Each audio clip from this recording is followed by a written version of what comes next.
So Carson Price for Friday, February 14th. Happy Valentine's Day 2025. We're coming to you from the Nation Network studio built by Herbert Lee here at the historic Wall Center. And so Carson Price is a presentation of Bet365. Open an account with Bet365 today, bet on a huge range of markets. So whatever the moment, it's never ordinary at Bet365. Use code NATION. I have a feeling that's not the first time NATION will come up on today's show. That word, no. When opening that account, Matt Sakaris alongside Blake Price, four-time Juno Award winner Mike Rogerson, hitting switches, conducting things. Got a big show for you on the eve of Canada-USA at the Four Nations face-off, and no one here is old enough to remember the 72 Summit Series. We are certainly familiar with the lore. We've all seen the documentary, the highlights, heck.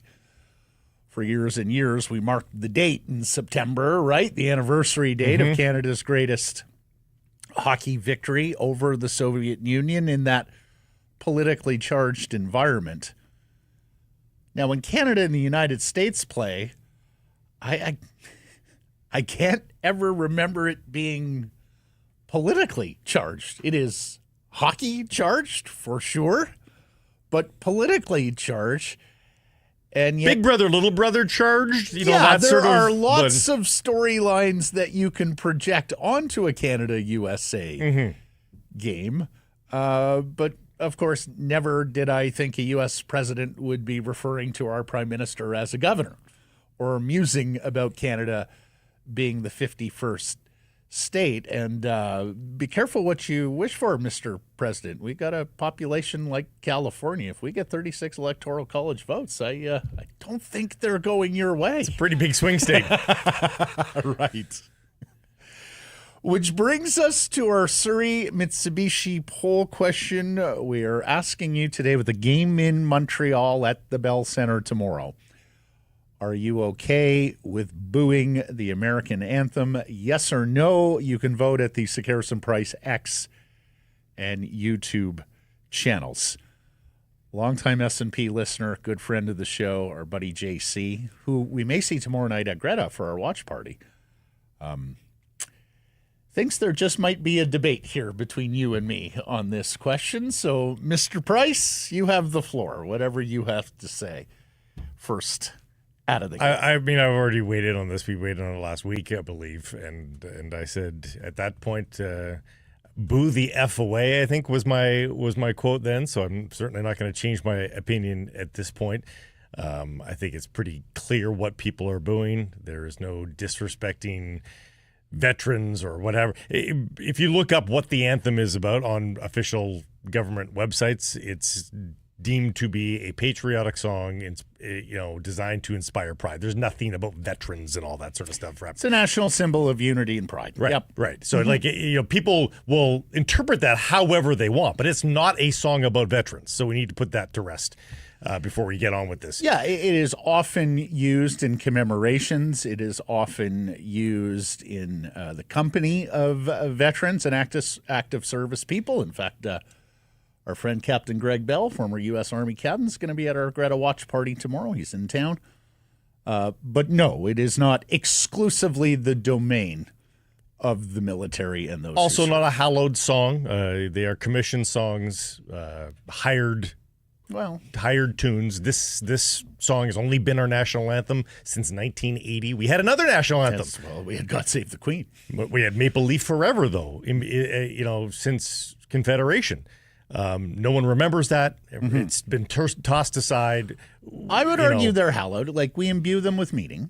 Well, we do, for sure, but we changed it completely. We swapped songs. We did. So it's, we swapped flags, too. Tomorrow's Flag Day. Yeah, exactly. So we have to stop, making these too sacrilege here, these incursions here.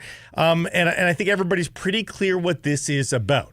And I also find it a little ironic that people are A-okay with booing, the referees. They're A-okay with booing if there's a controversial hit. Then you can boo the players. Then you can insult the players by booing them. But you can't boo the symbology of the song for a very particular reason. It's not vague what's happening here. Everybody knows why it's happening. Yeah.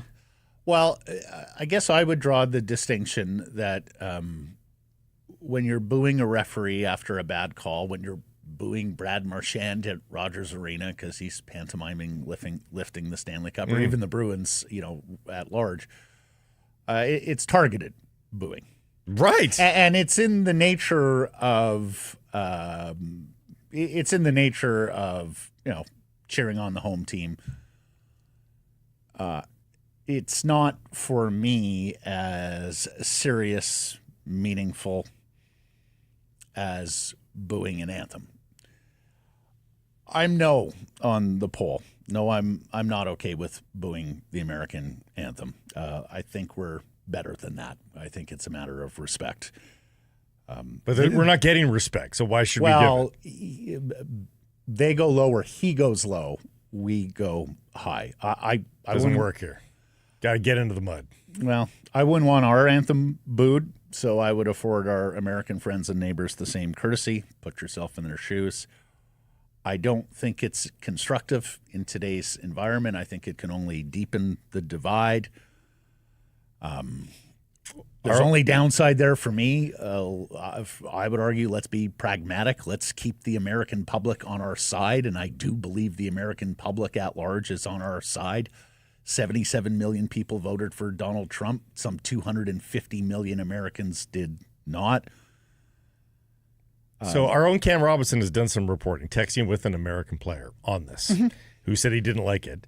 But then Cam did the follow-up question, which I hope to God somebody does after the next American practice, and said, do you understand what it's about, that it's about the annexation threats from the president and calling the Canadian PM governor?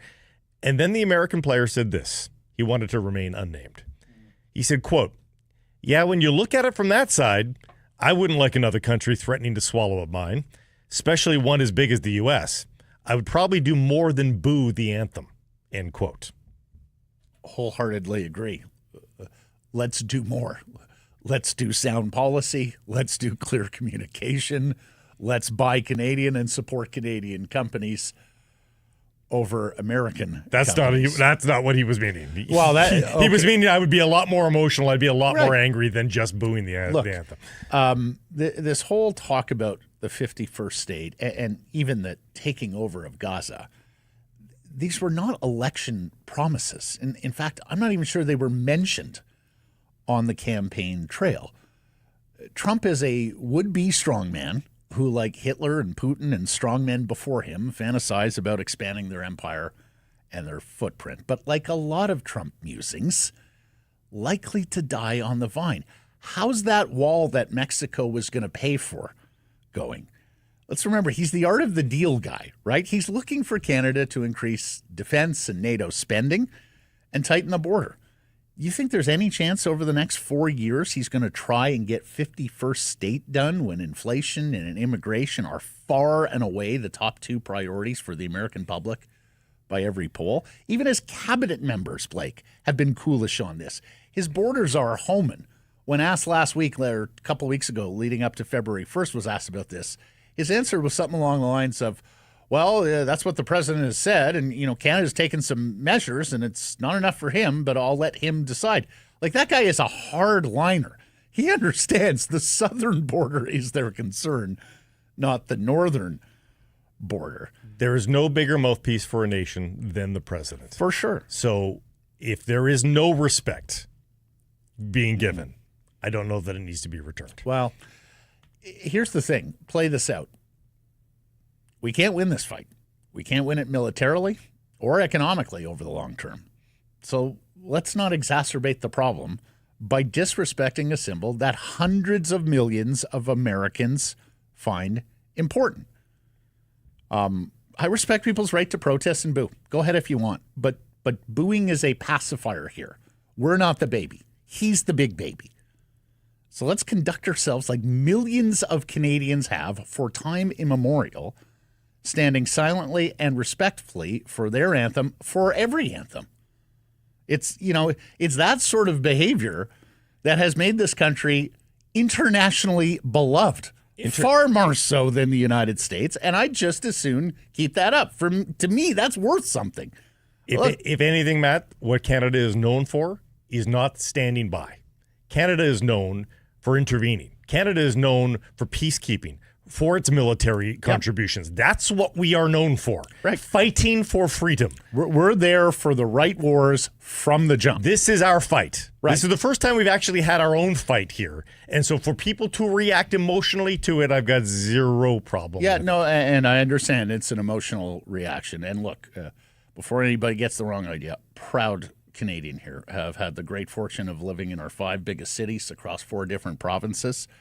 And I think we should absolutely stand up for ourselves in this fight. But again, let's do that with sound policy and clear communication and supporting Canadian people and businesses, not empty boorishness of booing somebody else's anthem. It achieves absolutely nothing. I think we can all agree on that, right? It's a small form of protest that I think is acceptable. Eagle Bay in the chat says, what about mooning instead?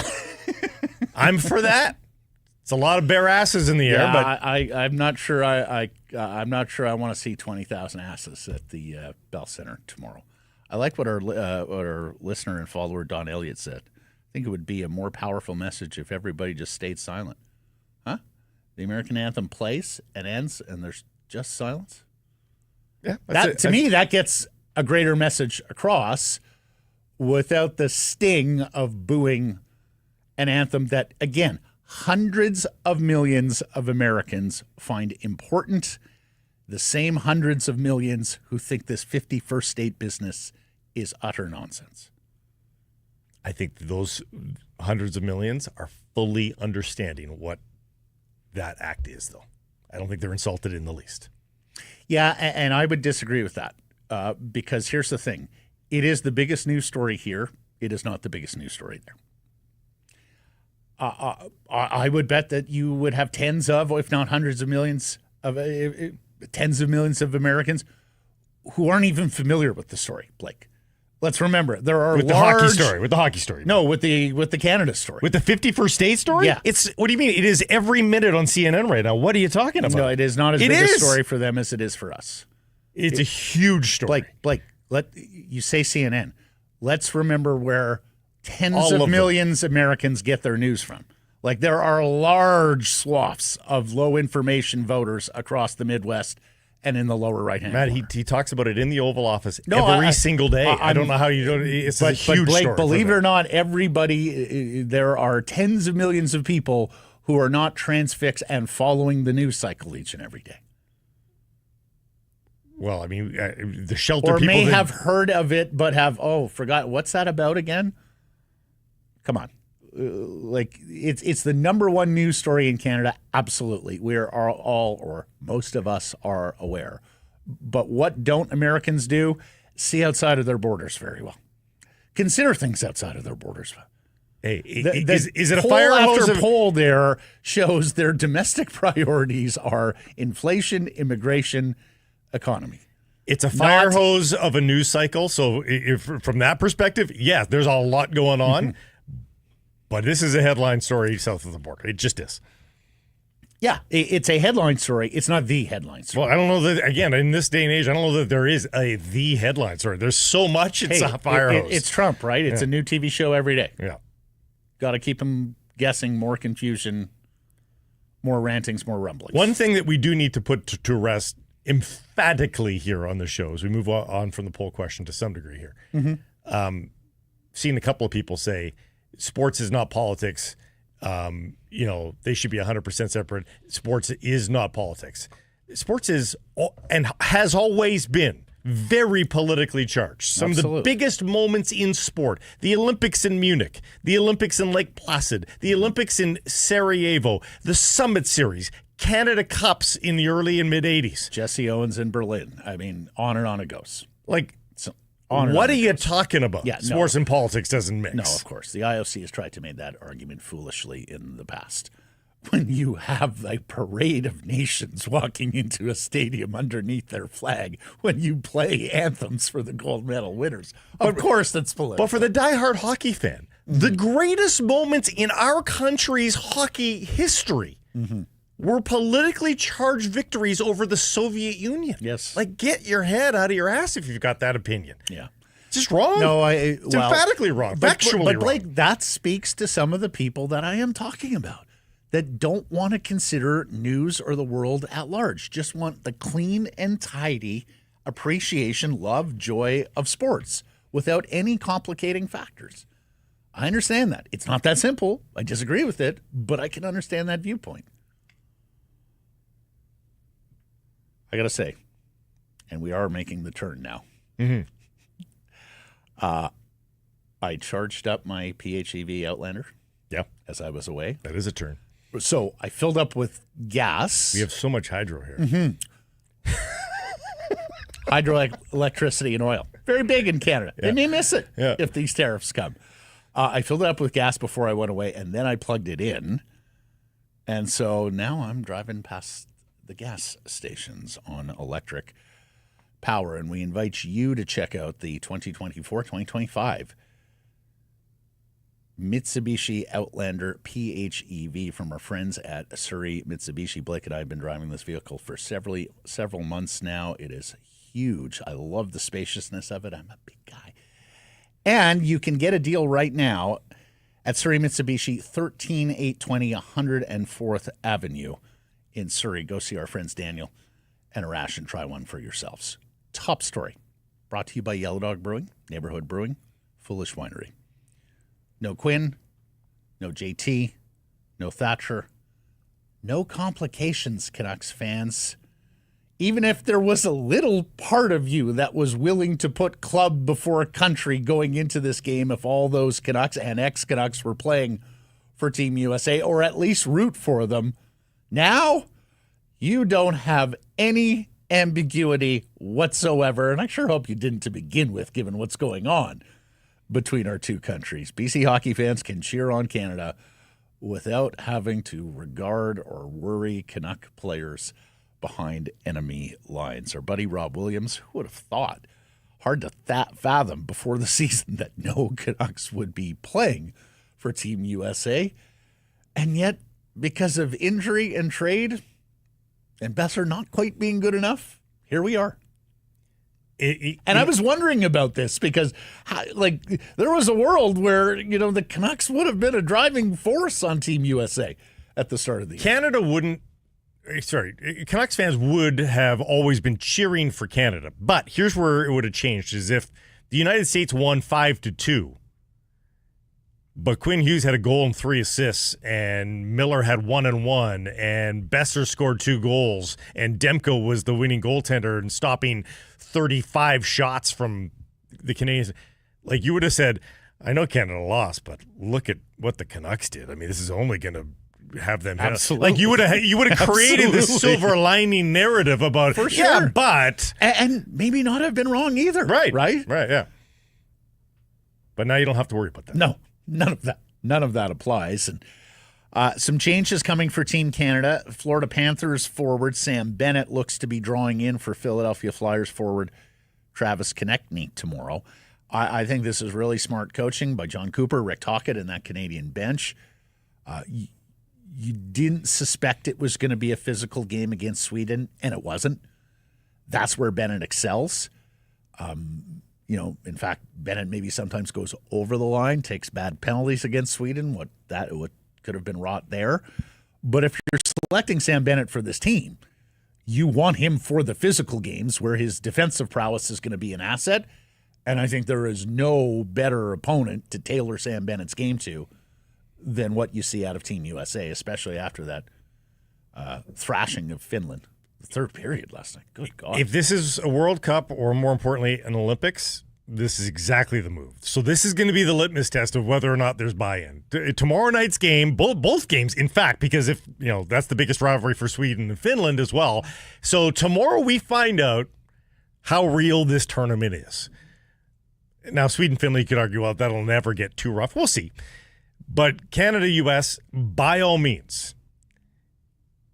I mean, if this tournament is for realsies, and these guys really want this tournament like they would any other best on best, Bennett is the right player to needle, to prod, to hit, all that sort of stuff. But just overall, too, I think whatever the temperature is of tomorrow night's game, we're going to know exactly what the buy-in is for this Four Nations face-off. Dallas Stars defenseman Thomas Harley has not only joined Canada, but he's been allowed to practice because Cale Makar is missing from practice today. And Hockey Canada has successfully argued here that the rule that you can only replace a skater once you fall below 6 defensemen or 12 forwards was poorly thought out. And so here's the NHL making things up as it goes along again, although to the Canadian benefit here. But yeah, that was, if you got a guy who's a game time decision, that leaves you susceptible to dressing 5 defensemen or 11 forwards. So it made no sense to begin with. This is the right move to allow Harley to participate rather than just sitting there in Boston. I think what they made a mistake on, I don't mind this rule for the forwards. You know what? If you get a couple of injuries and you're down to 11 forwards, I don't mind that. That's not as taxing because you can shorten a bench and still be very successful. Not having 6 defensemen is a vast change for a hockey team. Yes, so as we saw in the first game. Yeah, so they should have just added a defenseman to the roster for everybody. Well, and been done with and of course, Aldergrove Shea Theodore of the Golden Knights injured in the opener. I just don't know why they wouldn't allow 19 or 20 skaters here. Just put everybody on the bench. Well, coaches hate that. No.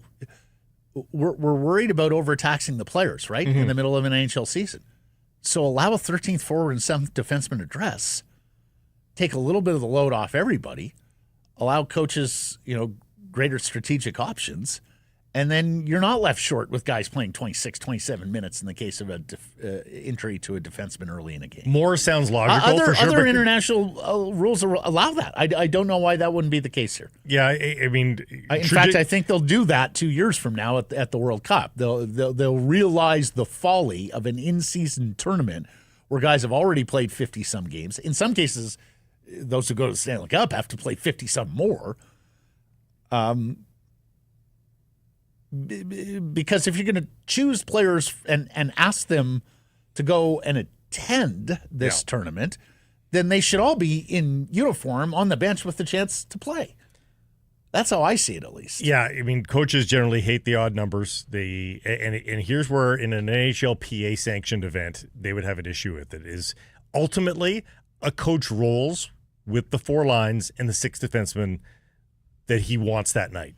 And it means that there's 2 superstar players in the NHL that get 6 minutes of ice, and they may find that but that wasn't the case. That wasn't the case for the U.S. or Canada. Like it was pretty evenly dispersed ice time, and I don't know why coaches would hate it. It just gives you more options. Plus, we saw line mixing and matching, particularly with Sweden. So it's. Here lines at practice day. It's McDavid between Mitch Marner and West Vancouver Sam Reinhart. It's Nathan McKinnon between Sidney Crosby and Mark Stone. And incidentally, Team Nova Scotia did pretty well in Game 1, between Marchand, McKinnon, and Crosby. Yep. It's the all Tampa Bay Lightning line of Cirelli, Point, and Hagel. And you notice that Cooper used Hagel a couple of times in the overtime. It's going to be interesting to see, how much he trusts his domestic players there. He's put them all together. And then it's Sam Bennett with Brad Marchand and Seth Jarvis. And boy, could that be a pebble in the U.S. shoe. Abbotsford's Devon Taves.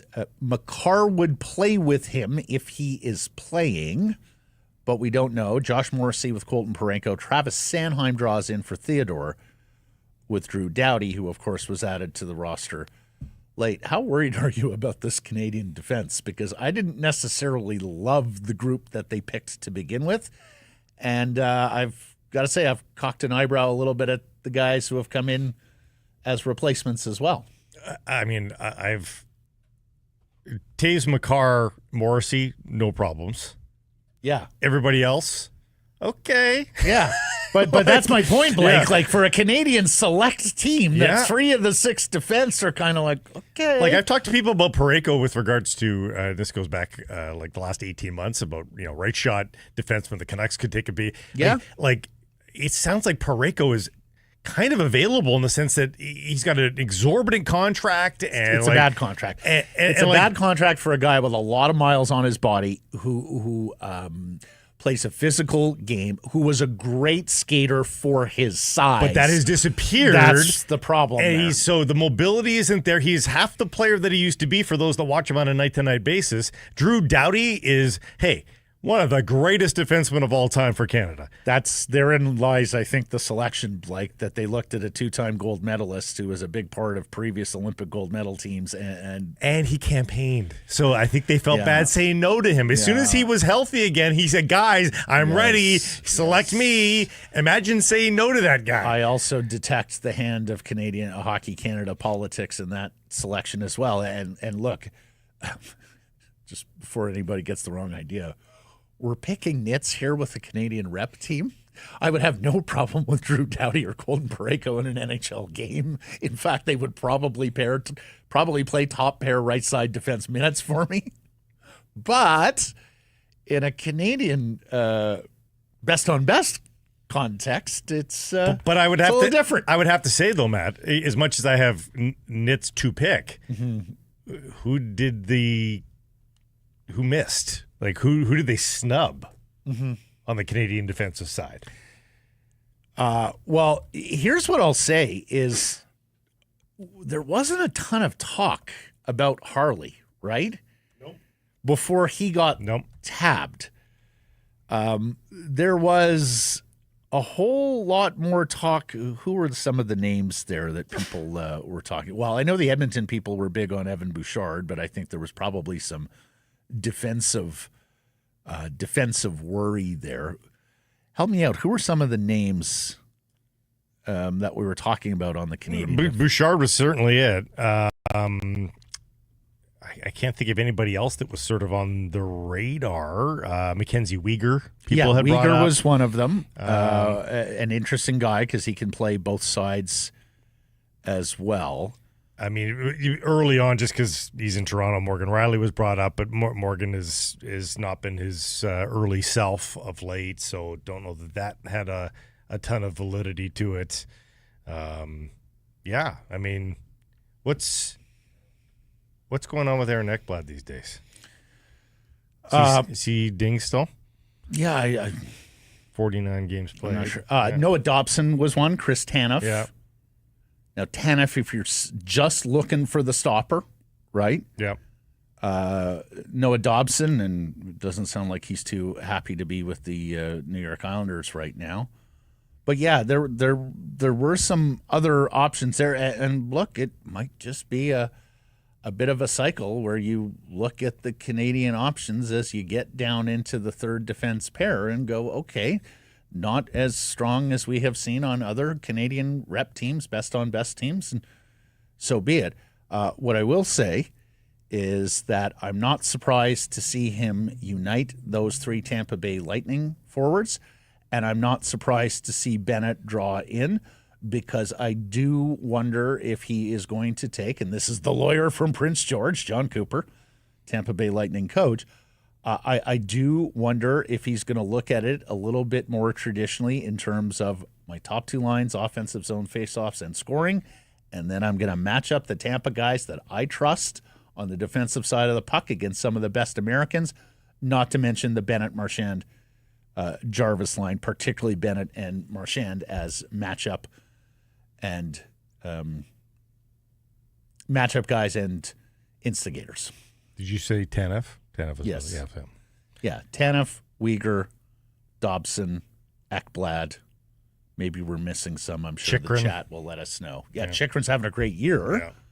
I'm not sure how I would have felt about Chychrun, a couple of years ago. But Ekblad's been a loyal soldier up until this point too. So he, I'm surprised that he didn't get a Drew Doughty like nod. Well, and also because is Doughty more prone to the big mistake than Ekblad?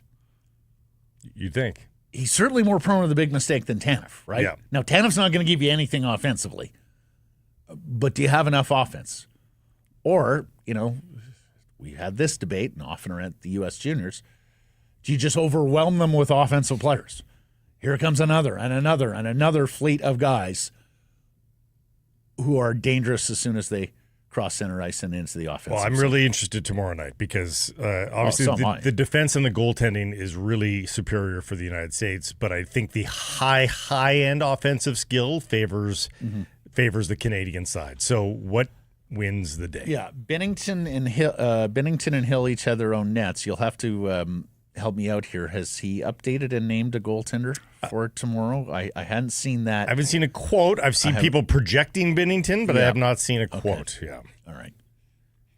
What are our friends at Yellow Dog up to? I'll be drinking Yellow Dog tomorrow at Greta. That much I know. Well, yeah. Why wouldn't you? Of course. The Neighborhood Brewing has released Good Times West Coast IPA. It's a bold, crisp, delicious brew made with Simcoe, Citra, and Mosaic hops.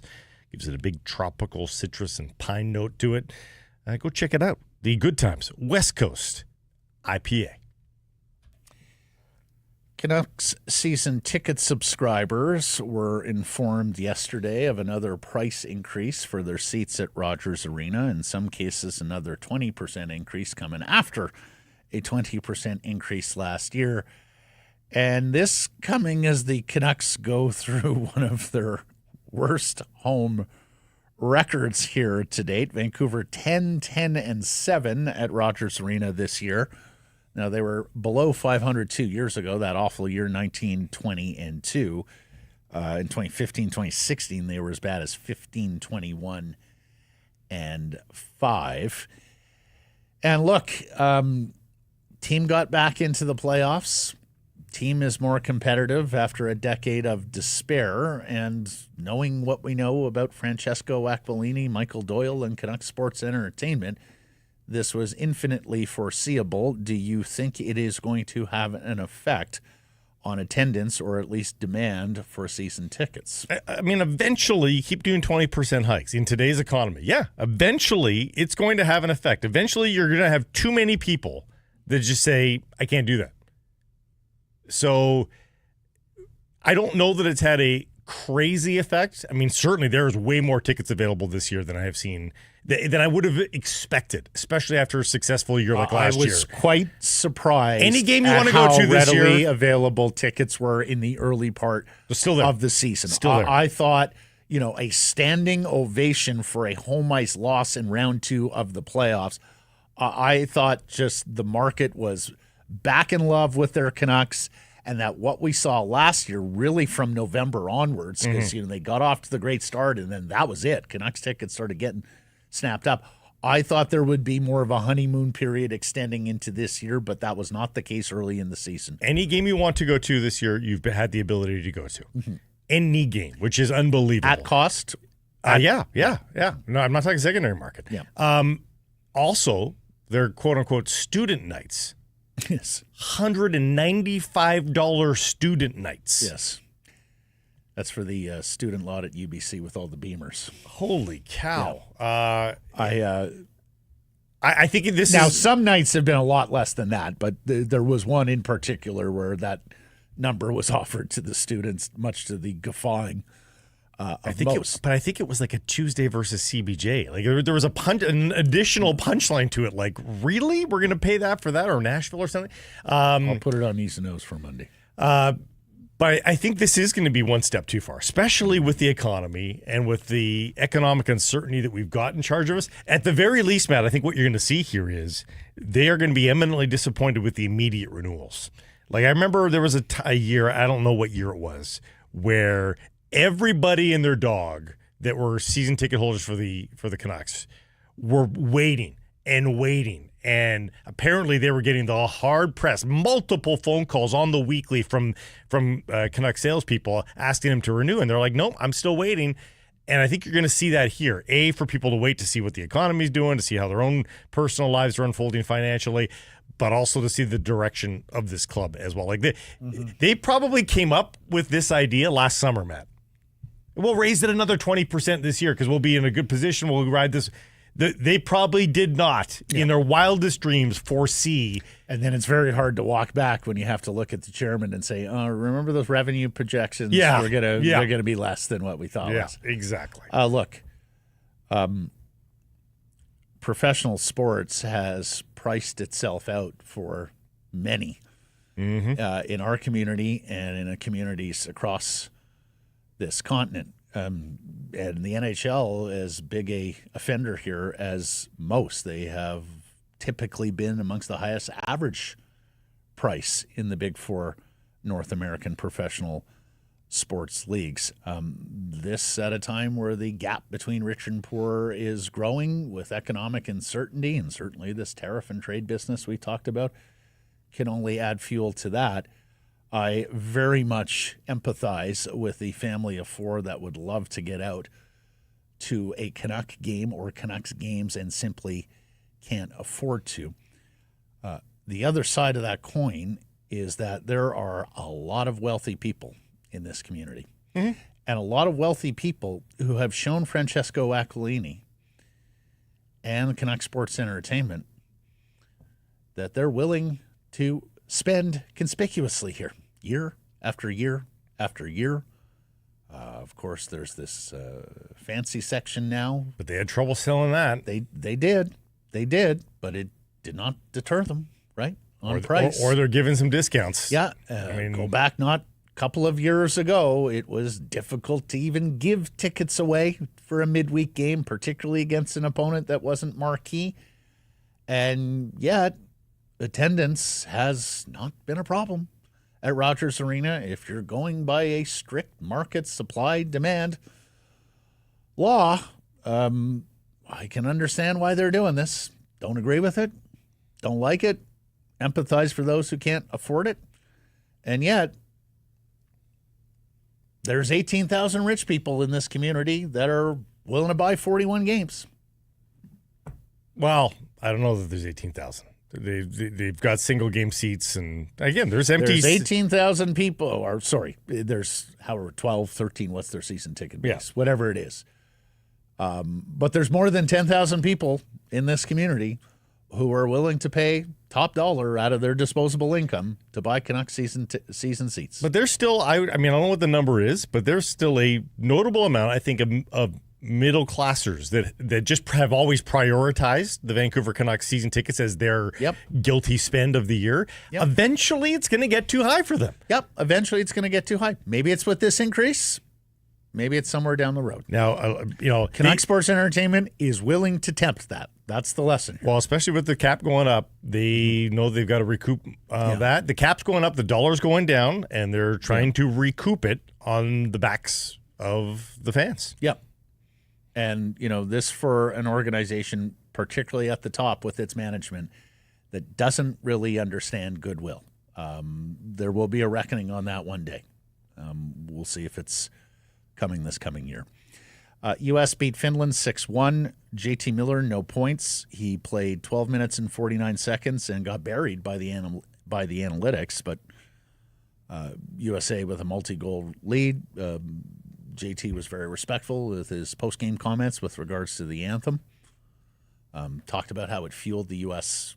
fire. He did appreciate it, but he fueled the U.S.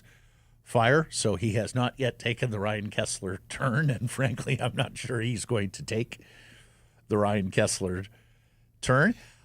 Really good news here for Canucks fans in that Kevin Lankinen is getting the call to start Finland's second game after Saros gets ventilated. Boy, the early third period there, that was terrifying. It was a good game going to the third. How quickly, though, the Americans, that barrage of goals early in the third.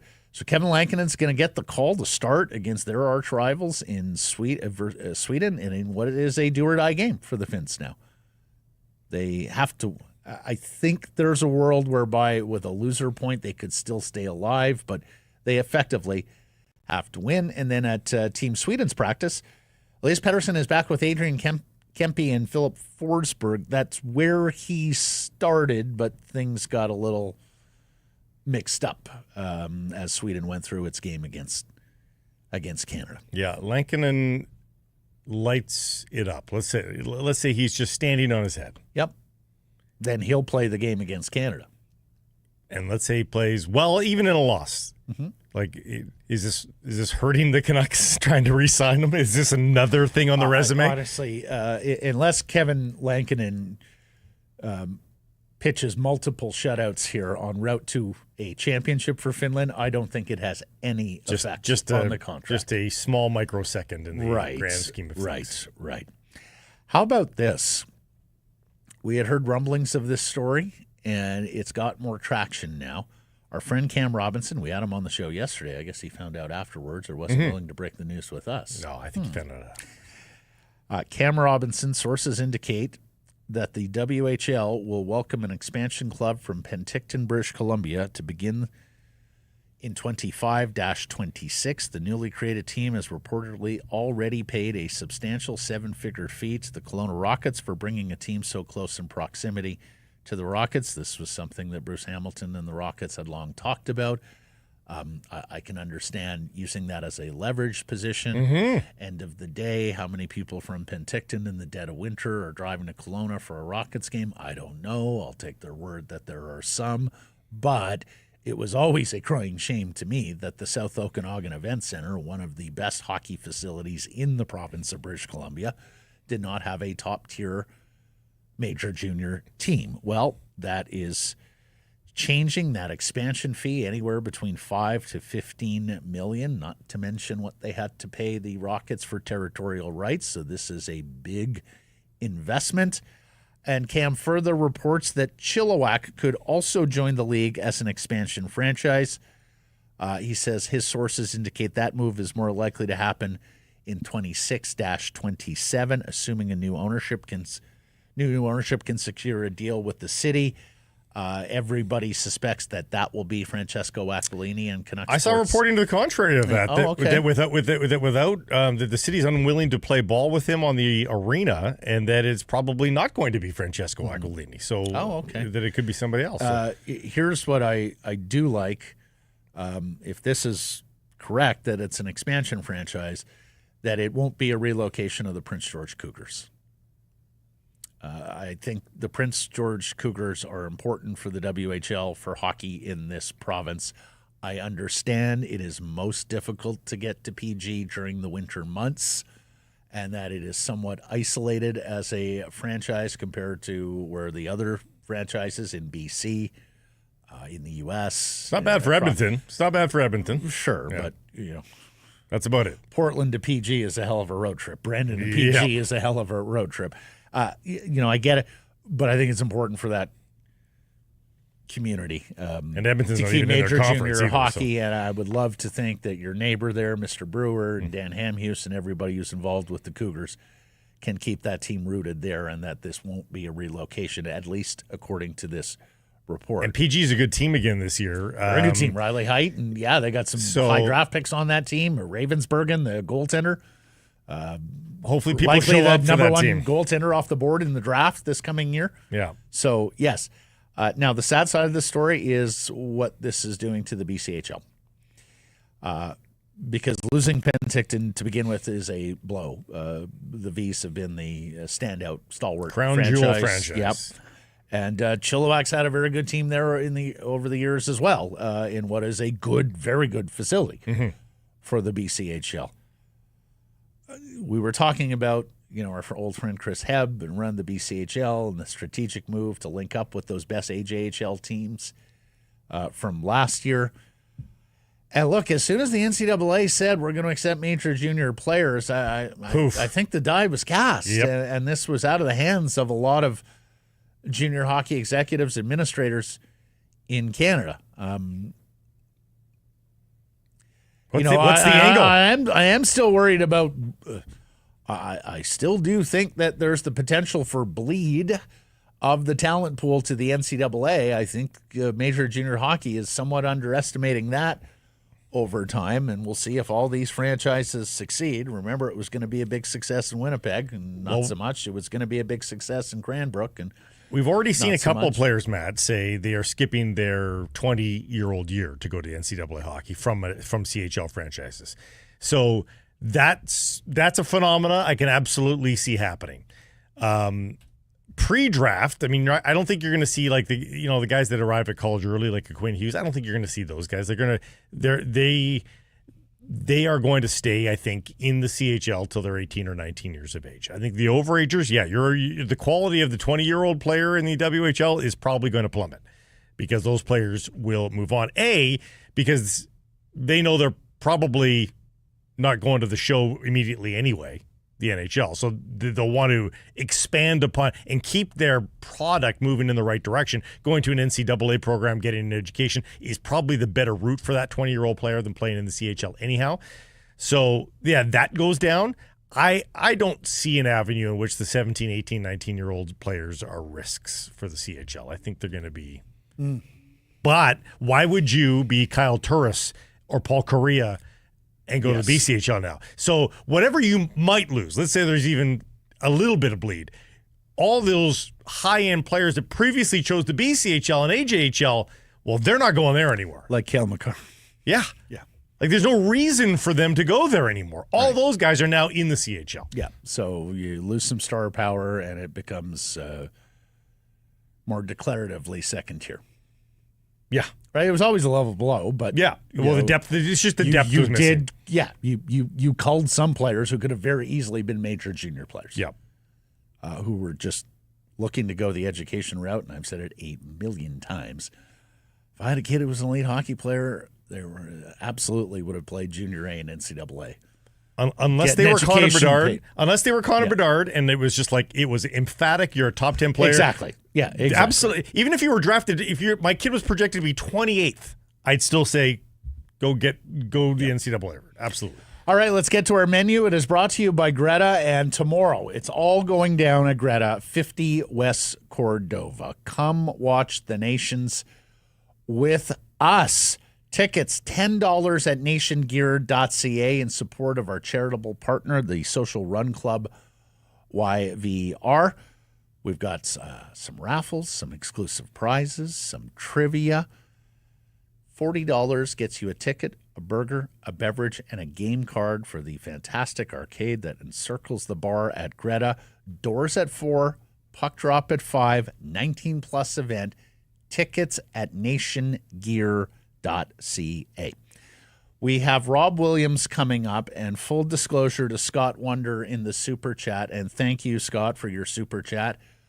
Half proceeds of our Super Chats this year go to the BC Mental Health Foundation. He's saying, can you ask Rob about the black seats at Rogers Arena? It stands to reason they've had some time here with, well, you were there yesterday, weren't you?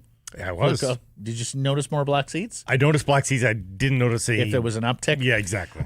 We recorded the interview with Rob. He is firmly on seat beat. We will talk to Rob in future hits about the black seats at Rogers Arena. And yes, they've been slow there. And that's the other thing about Canucks Sports Entertainment, right? If you're going to hit people with 20% increases year after year, then at least show the goodwill of delivering what you promised on the seats. The Athletes went kicking and screaming into replacing the seats, for God's sakes. Jeff Stipek told us they had to replace the seats years ago. It's non-revenue. It's only cost, so it wasn't done timely. Rant's over. Rob Williams is going to join us, as will Frank Corrado. Talk to Frank about his time with Sidney Crosby in Pittsburgh. And Sean White, the head coach of the men's rugby sevens team, Canada, of course, that gets going next weekend at BC Place. That's all coming up. And programming note, Monday's show is going to be later. We have Canada, Finland at 10 a.m. our time. So our show is going to get going shortly after the end of that game. So what, 12:31? We'll see how many, we'll see what the pregame runs. We'll remind you on socials. These pregames have been going 20 minutes. That's true. I don't know if that's only because these are the first games for all these entities and that we're going to have a briefer pregame going forward, or if we're going to continue with the festivities pregame that have the pucks dropping 20 minutes after the scheduled start times. But 12:30, 12:45, 1 o'clock, somewhere in there, the show will kick off. We'll remind you on socials and on the thumbnails at YouTube. Podcast listeners, it might come out just an hour or two later. That's all. Right. Bet365, bets of the day. I took Finland in the goals last night, so I was a big loser there. I'll give you the honor. Where they scored 6, and Kyle Connor didn't get me 1. Yeah, which is very both odd. losers. Both losers. I'm looking to the big game, Canada-US, and I don't know that there will be many hockey games where Connor McDavid is a plus 200 anytime goal scorer. So I'm going to take him. Wow. Our friends at Bet365 might be missing something there. Hey, there's a lot of guys out there, a lot of capable goal scorers. Yeah. I think it's just that waters it down a little bit, so I'll jump on that. All right, here's where I'm going. Tons of offensive firepower on both sides of the Canada-US game, right? Maybe a question or two about the Canadian goaltender. Maybe a question or two about the Canadian defense. Yep. Connor Hellebuck is fantastic, but he hasn't played his best in the big pressure games. He gave up kind of a softie to Yoki Harji last night. Going over 6.5 goals. Yeah, over 6.5 goals. I think we're in for a treat. I could see 6-5. I could see 5-4. Well, the first game of the 2010, which was maybe the 5-3, was a 5-3 game, so that hit the over. And the gold medal was what? What was the golden goal? 4-3? What was that? I'll have to look that up. I think both of them. I can tell you who scored it. Over 6.5 goals, paying plus 105. Open an account with Bet365 today. Bet on a huge range of markets. So whatever the moment, it's never ordinary. 3-2. At Bet365, well, that's when they clamped it down for the gold medal game, right? Yeah. Systems haven't taken root here, defensive systems. Open an account with Bet365, bet on a huge range of markets. So whatever the moment, it's never ordinary at Bet365. Use code NATION when opening that account. Rob Wiliams is next.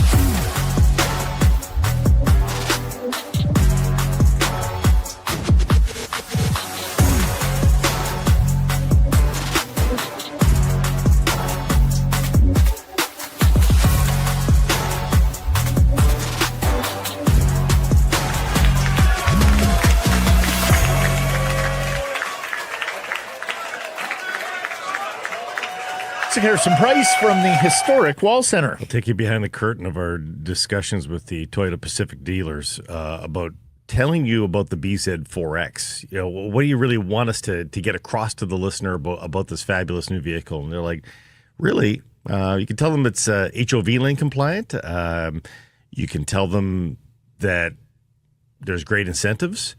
But really, we just want them to drive it. That'll do all the selling. Just get them into the car. Yep. Go to your nearest favorite Toyota Pacific dealer, whatever's convenient for you, and get behind the wheel of the BZ4X and know what it's like to pass by every gas station on the block and feel just fine about it. Those incentives, did that catch your eye? $6,500 in rebates incentives.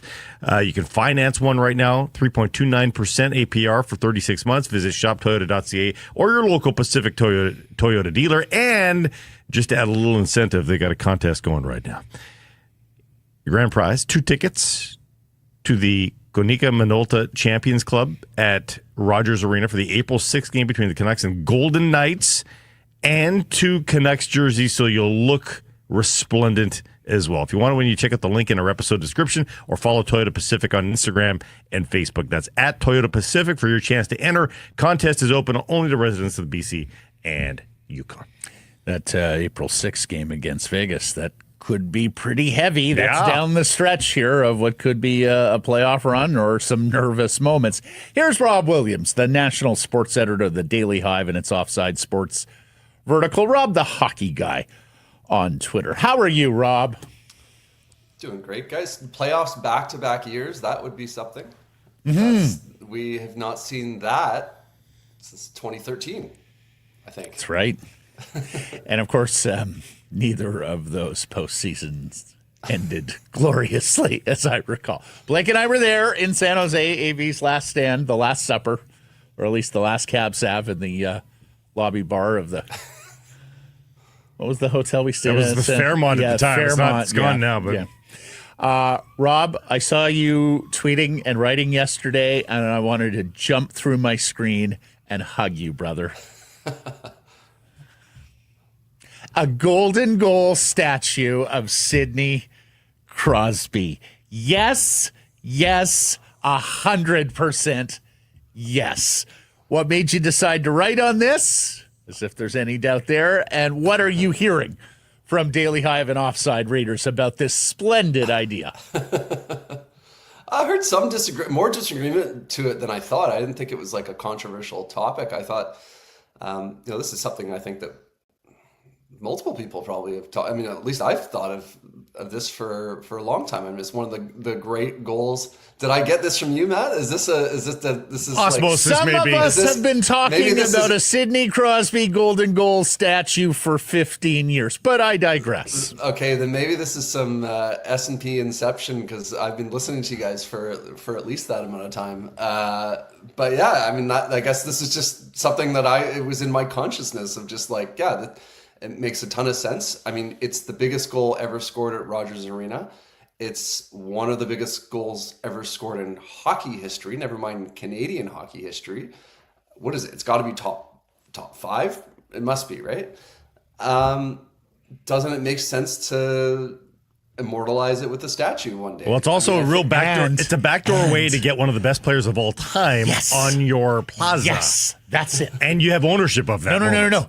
It's a backdoor way to get number 87 hockey icon Sidney Crosby playing for the Vancouver Canucks. That's a long way, but you get to claim ownership over him for at least that moment, and you get to have his visage on the plaza. Think of the photos. Everybody is going to have that photo on the Instagram. There will be lineups every single day going into Rogers Arena for people getting that photo and putting it on their socials. I think it's a no-brainer, but the big question is, will the Vancouver Canucks ownership group want this? Well, here's the other question. What are the hurdles to get over this, Rob? Have you gone down this road at all? You just got to ask Sidney's permission. Got to ask Sid. You just got to say, hey, Sid, are you okay if we put a statue up? And who says no to statues, incidentally? Are you okay if we put a statue up Sid might. of the golden goal? I think Sid might, actually. Possible. Certainly not at the end of his career. I mean, what an amazing honor I think that would be for him. I can't imagine him. I mean, maybe he'd be like, okay, I don't want any weird stuff in my career, but he's in the twilight now. I don't see any reason why, certainly when he retires, why you couldn't do such a thing. Well, if we've learned anything, though, you do have to claim right of refusal on the bust. Yes, Dwayne Wade, Cristiano Ronaldo. Yes, just so make sure the statue actually looks like him and isn't creepy. Yeah, and if you satisfy that, Sidney Crosby golden goal statue at Rogers Arena, I absolutely love it. Okay, moving on. Notice your tweet earlier in the week, and it is truly amazing. Who would have thought at the beginning of the year, no Vancouver Canucks on Team USA, right? Like, we began this year going, it is Team USA. Hughes for sure. Demko if he's healthy. Miller, and maybe even Besser. And here we are, 0 for 4 with Canucks content on Team USA. And we were talking in the opening block, Rob.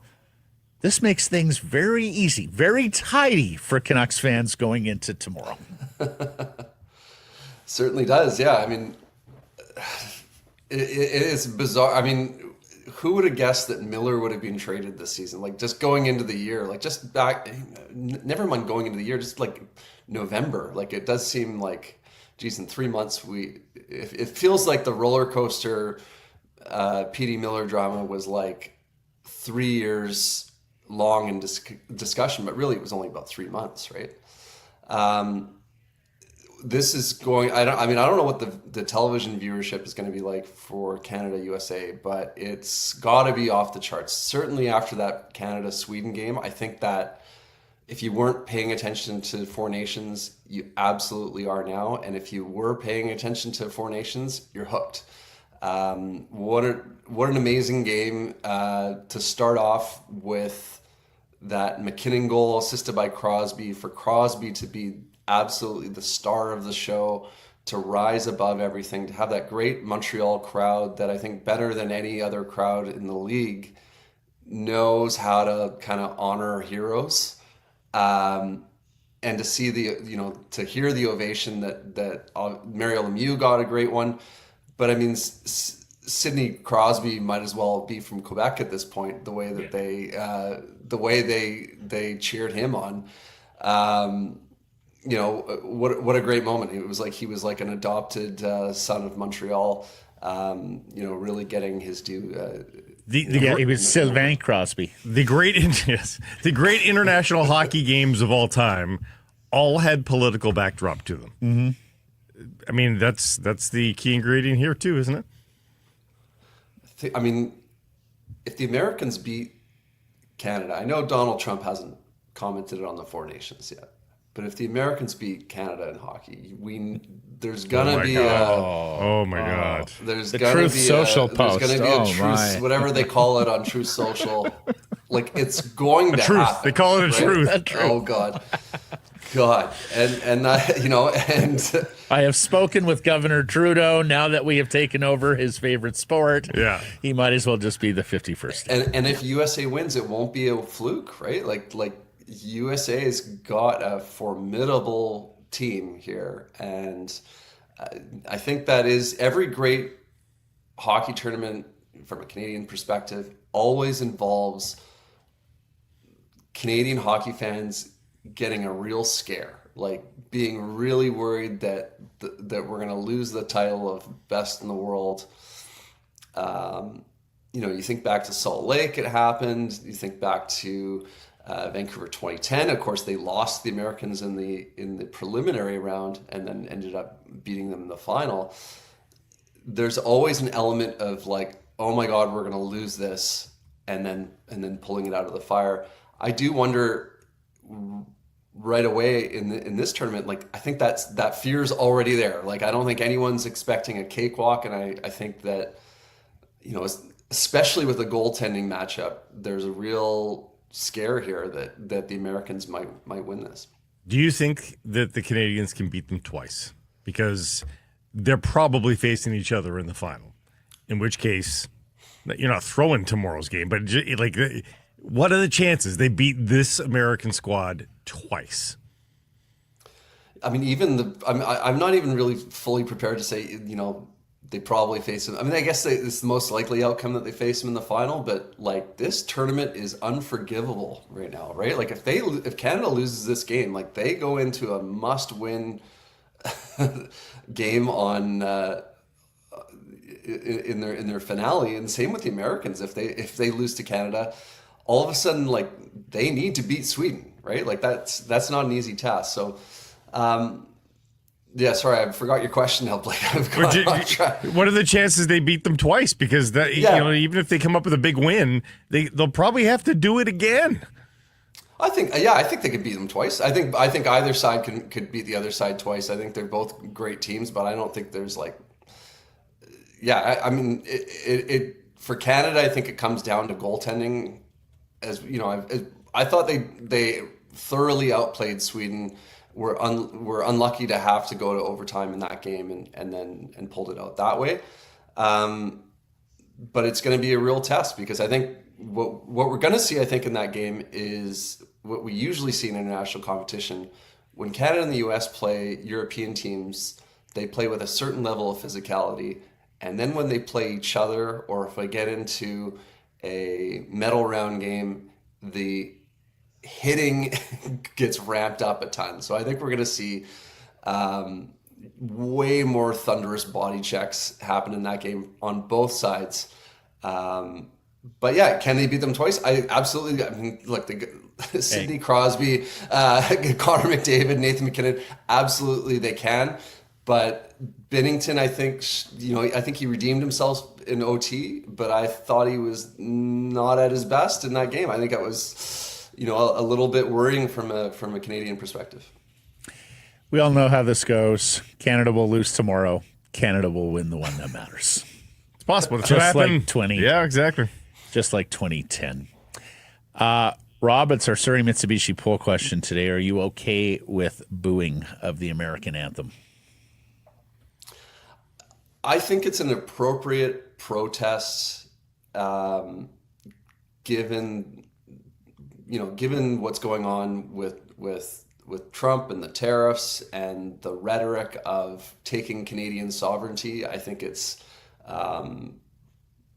pretty shameful words coming from the United States, and this is someone that more than 50% of voters voted in. Like, they picked this guy, they knew what they were getting, and he's picked a fight with Canada. So I think it's I'm not saying like I would necessarily boo, but I understand why there is that feeling. Now, here's my thing. We heard a certain level of booing for USA Finland. I don't want to hear like the booing ramped up 10 times for Canada USA. Like, to me, this is not, you shouldn't be booing because you want the Team USA to lose a hockey game. I think you should be booing as a political protest, given what's happening. Now you can't, as a fan, boo a hockey game? Really? No. I mean, booing an anthem because you don't like their hockey team, I don't think that's an appropriate for, like, if these are normal times. But a minute later, after the puck drops, then you can boo the team. Yeah, I think it's a different meaning for when you boo the national anthem. Like, I don't think it would be appropriate to boo Sweden's or Finland's national anthems. I think if you've got some, more noble reason for doing it, I think that it's a good form of protest. But if you just want them to win the hockey, if you want Canada to beat the Americans, like, to boo the Star Spangled Banner for that reason, to me this not a reason to boo the anthem. Like, to me, then, like, that's different. But if we're talking about, like, this being a political protest, then absolutely I understand it. PD. That's it. Just PD. Question, PD. Thoughts? Yeah, I mean, I think, like a lot of people, where I was watching Pettersson closely in that opener, like, you're playing against the best players in the world. I don't expect him to stand out and be like, there was a lot of star players that don't stand out in that game. I thought he was solid. You look at his underlying metrics, like his analytics were good. He was good defensively. He's not making bad passes. Like, he's fine, but there's not that extra gear. Like, there's no moments of magic in the game. And I thought the one telling play was late in the second period. Sweden's got a bit of a break. Pettersson picks the puck up in the neutral zone, and as they cross the offensive blue line, they're in a 2-on-1. Pettersson with the puck, Philip Forsberg on his other wing, and by the time he gets to the hash marks, Pettersson's caught by Makar. He never looked interested in shooting. He never looked interested in driving into the middle. He kind of quickly accepts that he's got the puck on his backhand, and he curls low in the zone and passes the puck back to the point. And they never get a shot. Like, the shot in the point shot gets blocked. To me, I was like, wow, that's telling, because I think that's something that I think it's part. That is, to me, that's part confidence, but it's also part, he doesn't have that extra gear in his step right now, whether it's because of off-season training or that he wasn't able to do it. I just don't think he's at full speed, and I think that was a really telling moment where, Yep. I know it's Cale Makar tracking you down, but you're also Elias Pettersson. Like, I've seen Pettersson in the fastest skater competition at the All-Star game. Like he can move when he's at his top speed. We've referenced And Canucks Army did a deep dive on this. The edge data is there. Like, it is a cliff that he has fallen off of with regards to his skating. Yep. It's unbelievable. Yeah, and there's also a difference between speed and quickness, right? Like, if you have long speed, great, but if it takes you a while to build up to long speed, and to me, that's even more pronounced with Elias. It's just the burst. Those first couple of strides just don't get him set off like other players, or maybe even like he used to. This is why players didn't want that edge data out there. Yeah. Now we've got it, Now- and yeah. you can see it. Right. Like the burst data is there on Edge, and he does not have it anymore. Rob, great stuff. Thank you for all of this. We appreciate the time. You enjoy the game tomorrow. Boo the anthem if you must, and we'll catch up next week. Just boo for the right reasons. Yeah, and get that statue built, all right? Sakaris and Price from the historic Wall Center. This next segment brought to you by Ben Moss, a Canadian-owned and operated company with a history dating back more than 100 years. 5 locations in BC, Abbotsford, Chilliwack, Victoria, Willowbrook and Langley, Coquitlam Center. They're committed to customer satisfaction. You check out the large selection of Canadian mined diamonds, lab-grown diamonds. They got mined diamonds with payment plans to suit your needs. For more info, check out benmoss.com. Ben Moss, shine bright. And let's welcome in former Vancouver Canuck, TSN hockey analyst, and ex-teammate to Sidney Crosby, Mr. Frank Corrado. Ex-teammate, yeah. Very, very brief moment in time, but I guess, hey, it's true. They can never take it away from you, right, buddy? Exactly. Once it hits hockey DB, it can never be taken away from you. Exactly. Do you remember meeting him for the first time? Yeah. The first and only player like I was really starstruck from. Like, you know, I played with some really cool special players along the way, but that one was like, holy crap, that's Sidney Crosby. And he's like right there, and talk to him, shake his hand, all that kind of stuff. Really, though, like so humble and modest, so professional in everything he does and did. But yeah, I was really starstruck meeting him for the first time. Was this in the Penguins dressing room? Yeah. Penguins dressing room, called up. Actually, it would have been on the road because I got called up the first time we were playing a game in Buffalo. So I walked into that Buffalo visitors room, or it was the meal room beforehand at the hotel. And then you're just like, holy crap, that's Sidney Crosby. You know, so in Vancouver, we went on the Western Canada road trip, and I like to get to the rink pretty early. I guess he likes to get to the rink early. And so we were walking from the Fairmont Pacific Rim, I don't know, to like catch a cab or something. Like we were just walking around, and some lady, I can guarantee you this lady had never watched a real game of hockey in her life. She walks by us, and then she takes a few more steps, and then she stops, and all you hear is she goes, "Oh my God, that's the hockey player." It's like, if you were going to know one hockey player, that would be the guy. That's the hockey player, the Tim Hortons hockey player guy. Yeah. I don't know if you saw Brad Marchand mic'd up walking back into the room after the game yesterday. And he's, glowing up Sidney for his participation. And he and McDavid, Marchand and McDavid, are just like heaping praise on Crosby for the game that he played. And Crosby doesn't say a word, just happily taking off his shin pads. I mean, the guy, he seems about as level and grounded a hockey player as there's ever been. Yeah, he has such a big impact on everyone that he comes across, and that's not an easy thing to do, right? Like, so many people can just be like two ships in the night. You cross paths, you don't really, you don't have that much in common, you don't talk that much, or you're just kind of there. Like, it feels like everyone that has crossed paths with this guy has some kind of something that made an impact. Like, I can tell you a few other stories. There was one day at practice in Pittsburgh. I was, doing stuff after practice. He's always doing stuff after practice, but he came up to me. He's like, "I need you to give me this pass." And he goes, "Put it in my skates. And then I need you to do some tips for me. And then I need you to do some bobbled passes." I'm like, "Sign me up, man. You need me to make passes for you." Like, but that's, that's how engaging of a guy he is. And he keeps everyone involved that way. Another one was, we had a day off, and this is pretty common for him. We had like a day off, or like a very, very optional day where no one was really supposed to be at the rink other than the guys that don't play.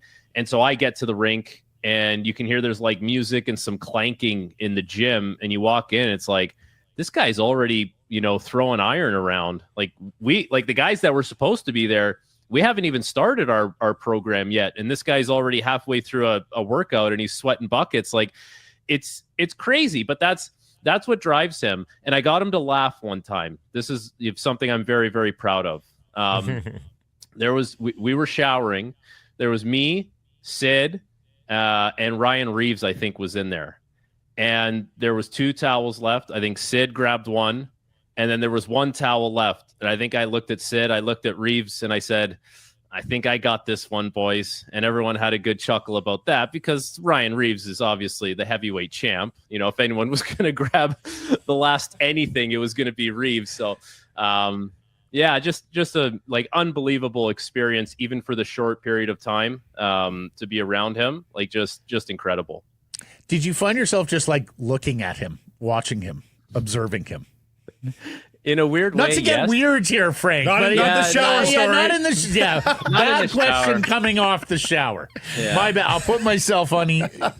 No, but okay. So you know what though? But when you say starstruck, right? Like I think like where you just can't help your eyes get fixed on him. That's the thing. Like you'd be sitting in the room and you look over. It's like that's Sid the Kid taping his stick, or I did play a few games for the Penguins, so I got to experience like the on the bench intermission, experience. And like, he's driven, like he really is very driven. And I can tell you for certain that like practices, he's the hardest working guy. And he's the one that is making sure like the tempo is up there all the time. So you kind of have no choice, Matt, but to watch him. Cause like, he's that engaging and he's that how vocal is he? Professional. Is he a Joe Sakic captain, or is he more vocal than that?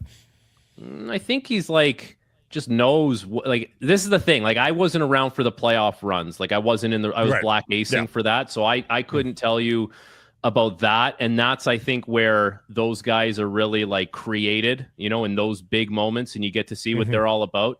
But I think it's just like whatever the situation calls for. Like it's not rah cheerleading fluff, but it's also there's more than just, I'm quiet and you have to watch me on the ice in order to see what it's all about. Like it's somewhere, just whatever the situation requires. And I mean, you could see the dressing room get pretty quiet, if he was going to address everyone. I know we've all embraced analytics to some degree here, the three of us. Analytics has generally poo-pooed the idea of clutch performances. But the reason why we're talking about Sidney Crosby is his unbelievable ability to just rise to the occasion. I'm going to guess you do believe in clutch, and like, how do you even explain that? I believe in the clutch gene. As someone who doesn't have it, I can tell you it's a very real thing. Like there's some guys that just the opportunity comes up and the moments arise, and it's like, they are made for it and they grasp it and they never look back and they don't overthink it. And then there's some people, I would put myself in this category, where you start thinking about how big the moment is, or you start thinking about what happens if you grab this moment, and you get lost. You get lost in the shuffle and you don't stay in the moment. And I think, for a guy like that, he's not thinking about anything on the outside. There's no distraction. It's right in the moment. And he's done, like, he's never had a misstep in any way, shape, or form in his career. Like he really has done everything so polished and seemingly perfect. And like, that is incredibly difficult to do for anyone, but for a guy that's in the spotlight as much as him, with all the eyes and all the moments that he's had, I mean, it's crazy. Like it's really hard. It's talking to you guys. It's hard to put it into words. And you guys have watched it too. Like it's hard to put into words just how incredibly well he's handled everything on the biggest stages. I heard you on, I forget if it was SportsCenter or That's Hockey This Week, say you not only saw but wanted Sidney to be a career Penguin. Have you no vision, Frank? That hurt you, didn't it? That did hurt you.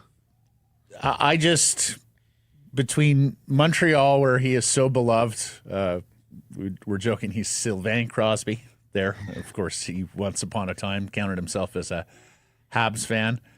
Or here in Vancouver, where all his ex-Pittsburgh buddies are, or where he scored one of the biggest, if not the biggest, goal in Canadian hockey history. I would love to see this Canadian icon finish his career. Well, did you watch the opening ceremony for Canada versus Sweden? Did you see that? There was a little something. There's a little nugget in there. A guy by the name of Mario Lemieux walked onto that ice, and the look that Sid and Mario had with each other, leads me to believe that Sidney Crosby wants to follow in the footsteps of his mentor and former roommate and be with one organization, the Pittsburgh Penguins, his entire career. And that would follow Lidstrom, Yzerman, Sakic. I forget about Quebec and Colorado. It's the one franchise. But, I mean, it's such a rare thing that we just don't see anymore. And there's been so many incredible names in hockey history that haven't done it. Gretzky didn't do it. Bobby Orr didn't do it. Gordie Howe didn't do it. I just think there's something special, regardless of where you think the Penguins are at or where they're going in the near future. There is something special about him just being a Pittsburgh Penguin for life, and that's it. Except you'll always be number 2 on that list because Mario did it first, and then he went on to own the team that won Stanley Cups. I don't know how much he would think about that.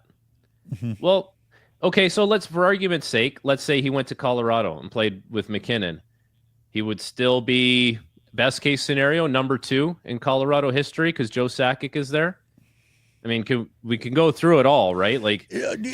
Yeah, I mean, it would be Ray Borkian to a degree, no doubt. But then there's the competitive angle here, Frank. They have not won a playoff series in, 6-7 years now, and they are probably not going to win a playoff series. Well, this year and next. You got to get I don't see it happening. I know. Right. And so I just think it would be a crying shame to see one of the greatest players we have ever seen go a decade at the end of his career, petering out and not playing in even the second round of the Stanley Cup playoffs. But don't you think that he always believes in his heart of hearts that he'll be able to drag them to the finish line? Well, God, I think that's part of it.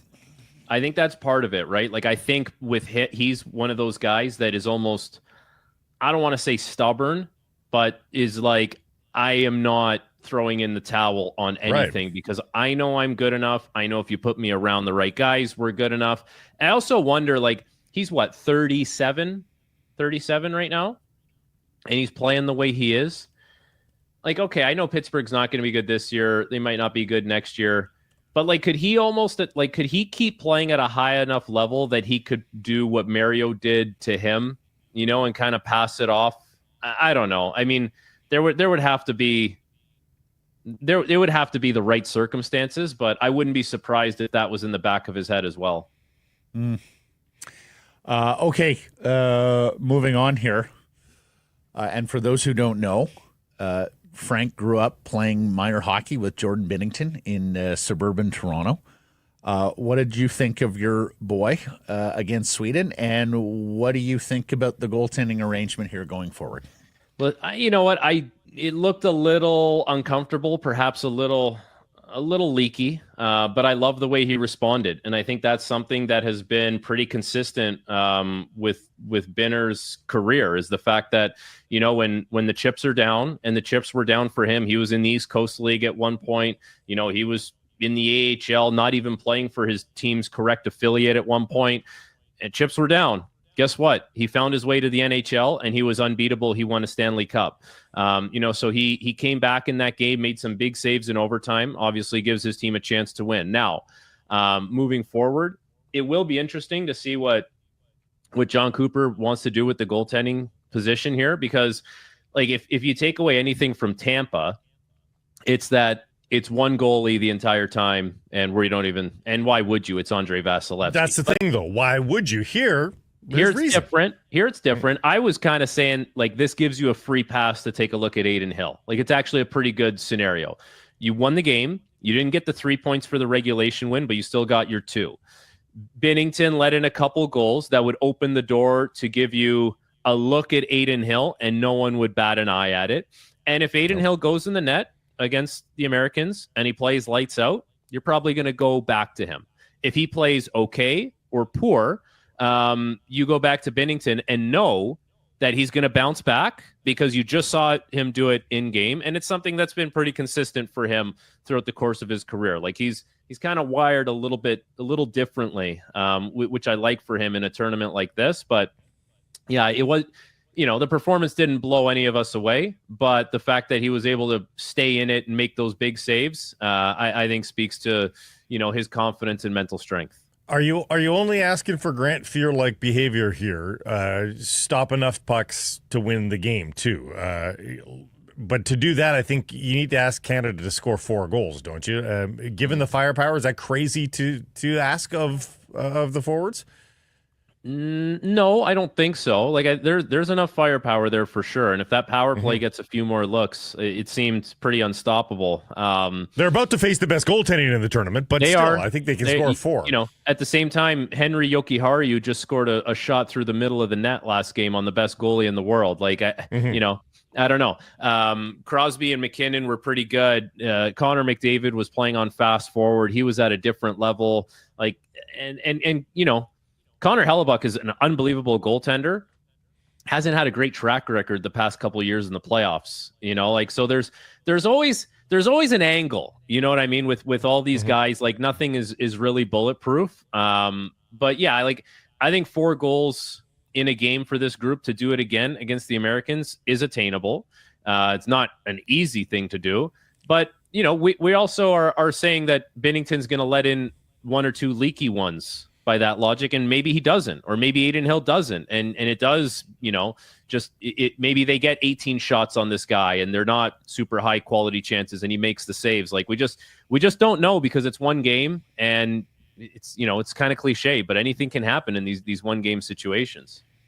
Over the past 2 years, every once in a while we've asked you know, when will Rick Tocchet put the lotto line back together? When will he put the big 3 back together, and when they really needed an offensive burst?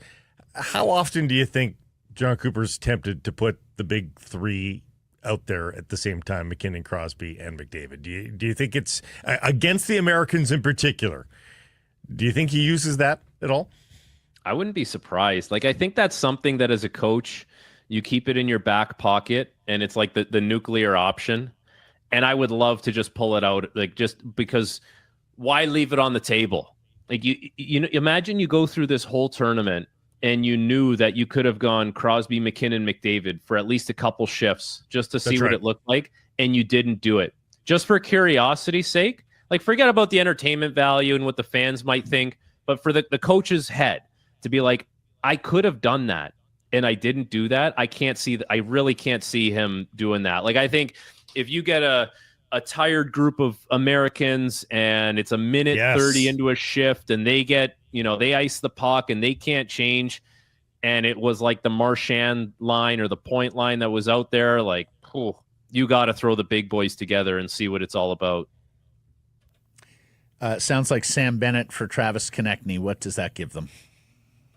Little like sandpaper, but like Konechny has sandpaper, but Bennett's just heavy. Like he's heavy and he's mean, and he can kind of go toe to toe with, call it the Tkachuk brothers, because now if they're going to be playing on the same line, that's a little bit of like a Bash Brothers line, and it's mean and it's big and it's in your face. And I think for Bennett, like, he can counteract a little bit of that, which is nice to have in the lineup. And there's a reason why you pick that guy. You know, similar to how Blake is asking about the big line with all those guys, like having Sam Bennett sit in the press box for the entire tournament, that doesn't make a lot of sense either, because you got this guy here because he has such a unique skill set to begin with. So I think you're kind of matching heavy and mean with heavy and mean, and try and pair it up with the right combination. 100%, and heavy and mean on the Florida Panthers too, if he's lining up across from Matthew Tkachuk. And said in the opening block, you knew it wasn't going to be a physical game against Sweden. If you're taking Sam Bennett, you're taking him for games against the USA. Lastly, for me, Shea Theodore, or Aldergroves. Shea Theodore gone. Cale Makar apparently nicked, and Thomas Harley added. Are you worried about the Canadian defense against this explosive group of American forwards? I'm going to say, like, mildly concerned, just because, like, Shea Theodore is a big loss. He's one of the best Canadian defensemen, was a lock to make this team. So good, moving the puck, skating, defends well. Like, there's no weakness to the guy's game. He's incredible. And, you know, Travis Sanheim is a different kind of player. He's versatile. He's versatile in the sense that he can play both sides. You know, he can carry the puck quite well, and defends well, but just, you know, Theodore is a little more refined in everything he does. Now, the Cale Makar thing is interesting because, you would think that, okay, Sanheim's going to slide in, he'll play a regular shift. But when a big defenseman like Theodore goes out, you're going to lean on your top guys even more, right? If they were playing 22, now they're playing 24 or 25. Makar being hurt obviously doesn't help that. Makes it harder on him, but hopefully he's okay and it's nothing, serious. And, they said it was an illness. So he could wake up tomorrow, feel great and feel like he's ready to go. And sometimes that weirdly happens where guys get sick and then they come back and they play unbelievable. Like for a 1-game thing, the flu is weird that way. So, I mean, we'll see what happens, but I'm not overly concerned because I think there's enough there in a lot of different manners that can help kind of weather the storm. All right, buddy, you enjoy the game, and thank you for all the Sidney Crosby insight. Just so you know, I find myself, every time I was in the Pittsburgh room, I found myself just watching him too. Hopefully he was clothed. Mm-hmm. Yeah, that would be creepy otherwise. Mm-hmm. Yeah, for sure. If you are struggling with things like managing stress, anxiety, relationships, or divorce, reach out to the counselors at Advanced Counseling. Book your free initial consultation today at advancedcounseling.ca.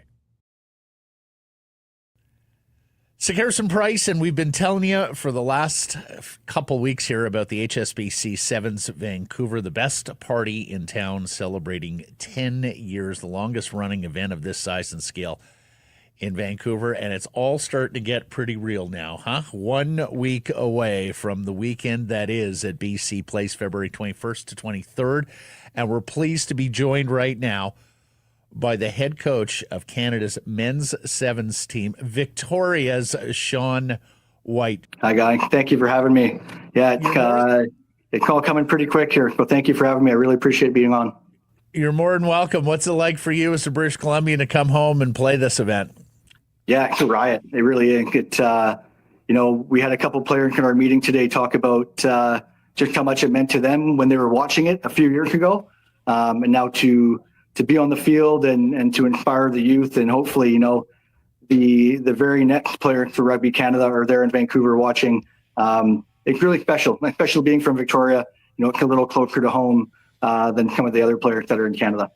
We'll get to the atmosphere in a second, but give us a little on the team right now. How's the team looking? How's the team preparing? And what do you expect of the guys this weekend or next week? Yeah, no, great question. We've moved to a decentralized program. So we used to be fully based out of Langford and have players training 4 days a week. Coming off the back of the Olympics, we've changed that model. We have players playing all over Canada in university and in club rugby. And then we get them together for a camp prior to naming the team. So that's what we're currently doing now. We're in our selection camp. We'll name the team on Monday afternoon, and then we'll head over to Vancouver on Wednesday.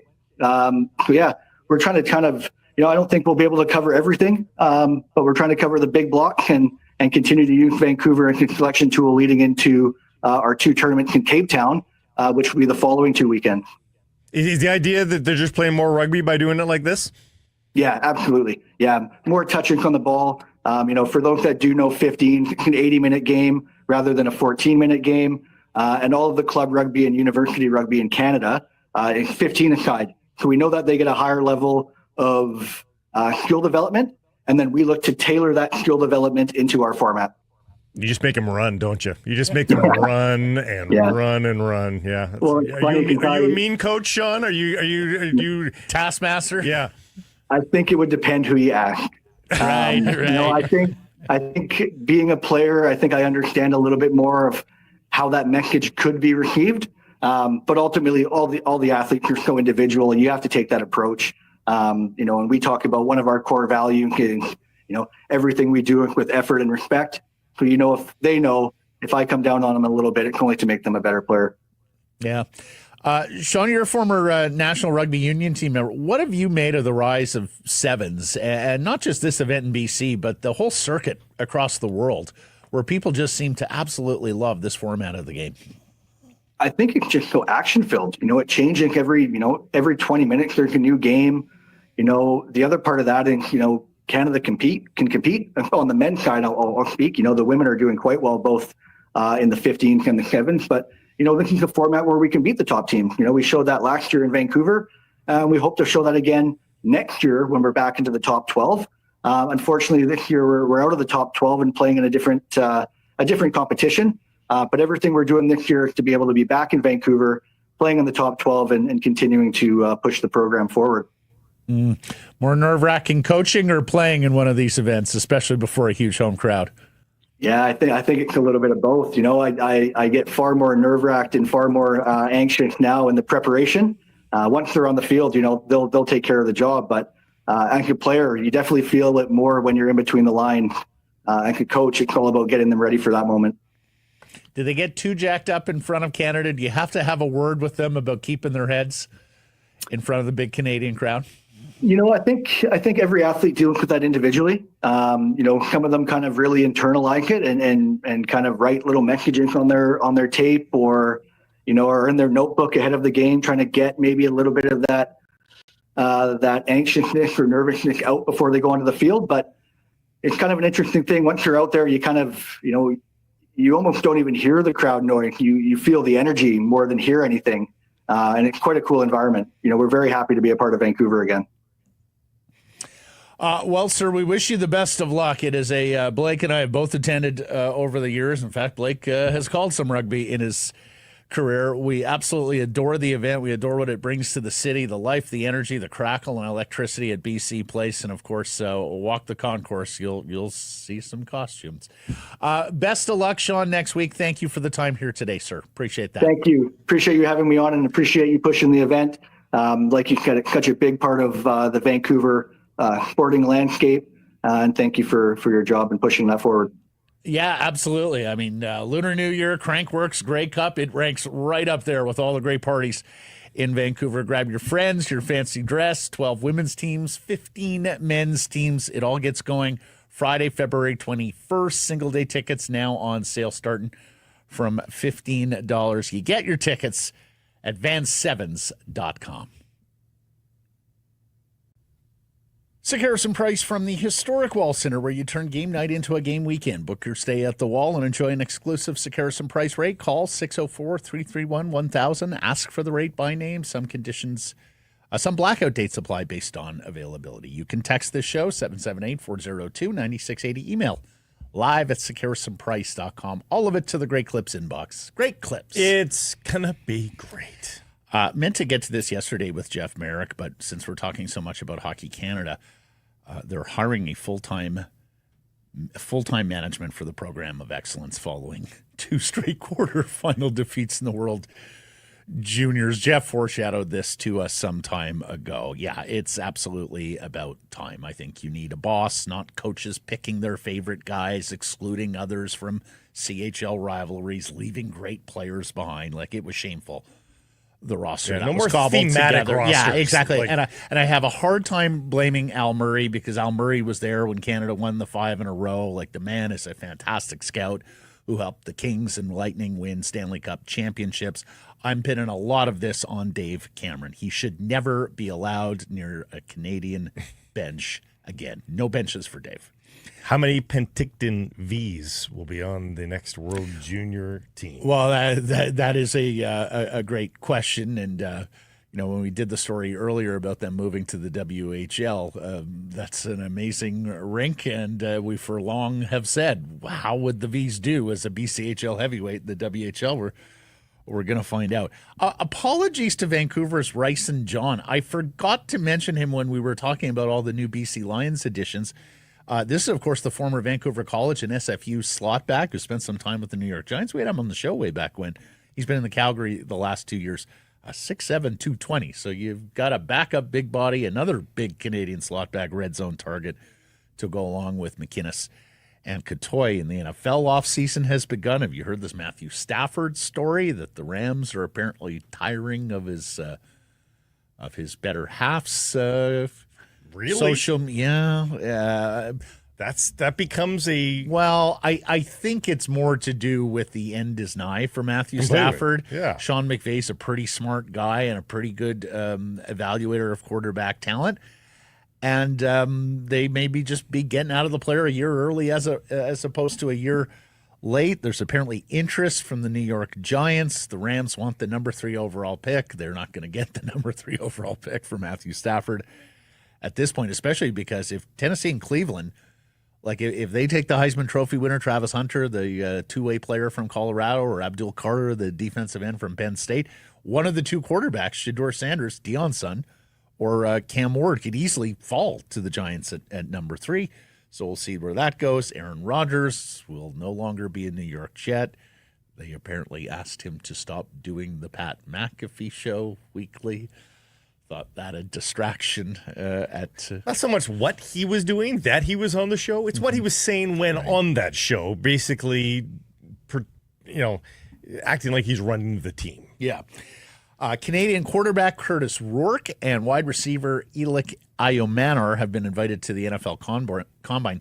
Ayomanar is a big wide receiver out of Stanford. Some people think he could be as high as a second-round pick. We'll see about Rourke and his health, but we were wondering about Rourke's health, so it sounds like he's going to be able to participate in at least some things at the Combine. And the Vancouver Canadians. Oh, sorry. Before we get there, the Vancouver Whitecaps have made an addition as well. 2 of them, a backup keeper that they were trialing in Spain, they've signed on the dotted line, and they have a backup striker now who is like a super backup. Like he's a legitimate striker. He won't take Brian White's spot on the regular, but he'll push Brian White. He's a guy who's got a 4-goal game under his belt in Major League Soccer.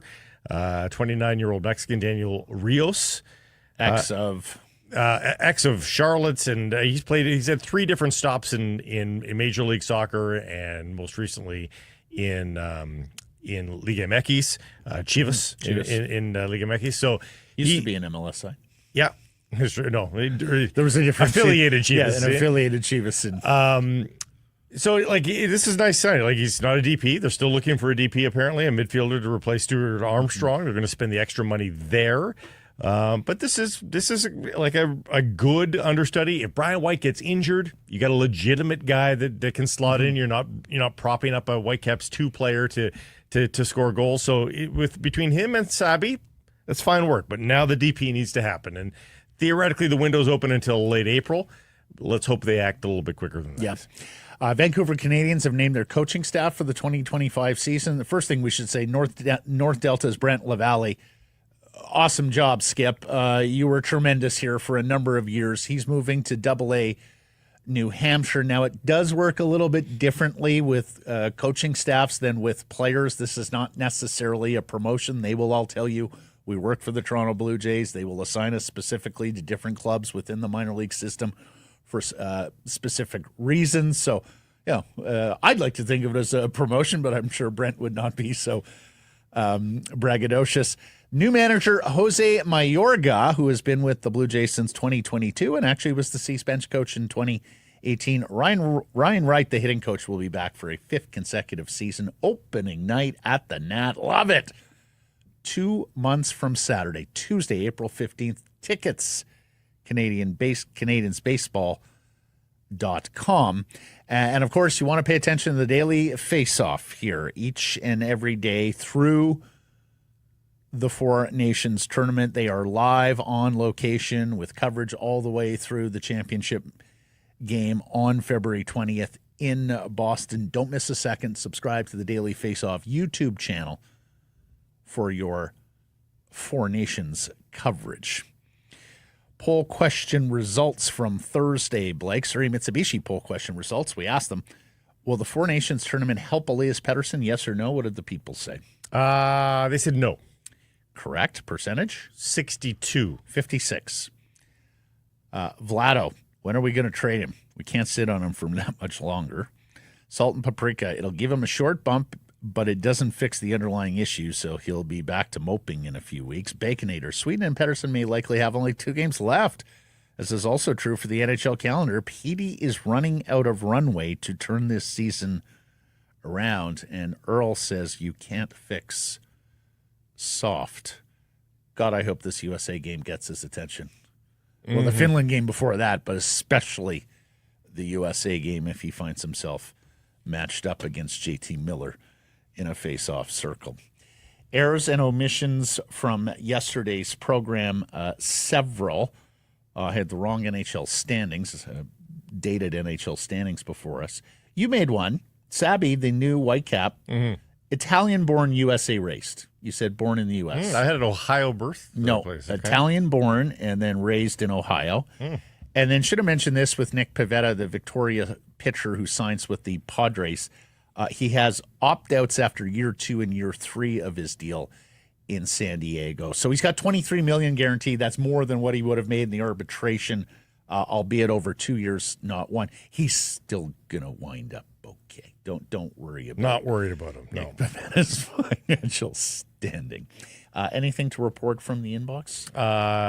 Nothing from the Great Clips inbox. Thank you for joining us, everybody. Appreciate you spending some time and connecting with us. Please do subscribe to all our assorted channels, YouTube, and wherever you get your podcasts. Follow on social. That's X, Insta, Facebook, TikTok, YouTube, Blue Sky, live on many of those platforms, noon Pacific time, weekdays, albeit, as we told you earlier, we will be live after the Canada game on Monday. So we'll be a little later on Monday, figuring about 1:30 or so with the 10 o'clock puck drop. But, you know, who knows? Or, sorry, 12:30 or so with the 10 o'clock puck drop. So we'll see. We'll be a little later, but we'll be live on Monday. And please do support those community sponsors we keep telling you about.